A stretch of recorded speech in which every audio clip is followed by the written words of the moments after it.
In this lesson, we're going to explore the process of resizing images.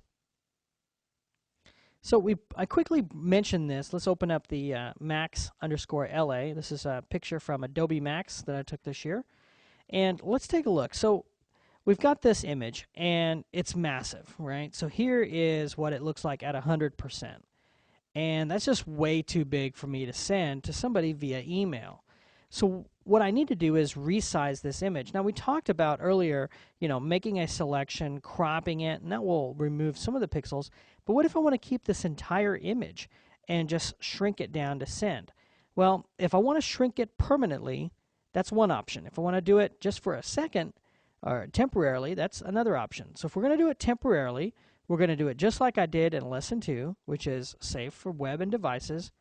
And when this dialog box comes up, we're just going to type in right here under this image size, width, and height, the exact size we want. So let's say something like 512.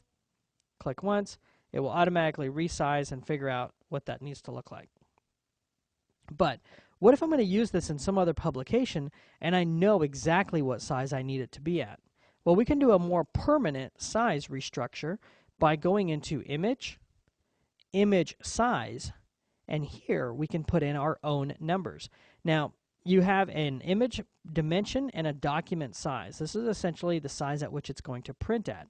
Now, if you don't like to work in pixels, you can work in percent, or you can just type in this information down here. So if I say, all right, let's actually make this 50% of what we're trying to do, you'll notice that the size of the document has changed to 5 inches by 7 instead of what it was originally. So when I say OK, notice now if I go to 100%, that's what it looks like. It's half the amount of data. Now, here's one thing that I want you guys to all be aware of. Let me go ahead and do an image size, and I'm going to change this from 100% to 10%. So I've made this itty bitty postage stamp, okay? And when it's itty bitty and small like this, looks great. So let's say you downloaded an image that is this small, and you need to blow it up to make it bigger. A lot of people go, well, if I can make it smaller, why couldn't I make it bigger? Well, there's a problem in that. If I go to image size and I go, oh, I want to print this at 5 inches wide and say, okay, this is what my image is going to look like. It's going to be nasty, pixelated, and doesn't have any data in there at all. Okay, I'm going to look at this, and here's my original. Hit F12. Here's the amount of data in the original, and here's after. Okay, so the data, it just isn't there. So as a rule, you always can scale down. Not a problem to scale down, but you should hardly ever, unless you're just in an emergency situation. Even then, I wouldn't recommend it. You should never really scale up from an image because the data just isn't there to support a really nice looking image unless you're talking about a vector image. So, just keep that in mind as you scale your images up and down. Now I'm going to hit F12. Let's go ahead and revert this real quick. I do want to take a second to talk about something called canvas size. So if I go to image and choose canvas size, what this will tell us is, okay, right now we're working with a 10 by 14 inch canvas. So if I say, oh, you know what, actually I would like to only work with a 5-inch canvas and 14 is just fine. And I say, okay, it's going to actually give me this warning. And this warning says, wait a minute, do you know you're about to cut off part of your image? And I say, yeah, sure, no problem, proceed.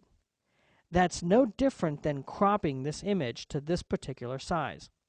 So why use that tool? I don't know. You could do everything with a crop. Let me revert this and show you.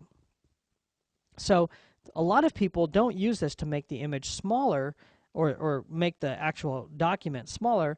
They use canvas size to make the document bigger. So if I change this to something like width of 14 inches and hit enter, look what I get.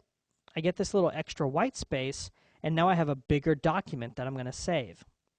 So get this, you can actually do that with the crop tool. So if I click and drag my crop tool, and then I come back and I click and I drag one of these sides, I can add as much space or as little space as I need, And when I activate this tool by hitting enter or double clicking, I essentially get the same effect. But in this case, I got a visual feedback of exactly what it was doing. So in any doubt, if you have to scale, just remember, scaling down, not a problem. When you do scale down, save the image as something else, because you don't want to scale down your original and then be stuck with it. Don't ever scale up unless you absolutely have to, and in that case, try not to. And then if you actually need to add some more space or remove some of your document size, use your crop tool instead of the image canvas size.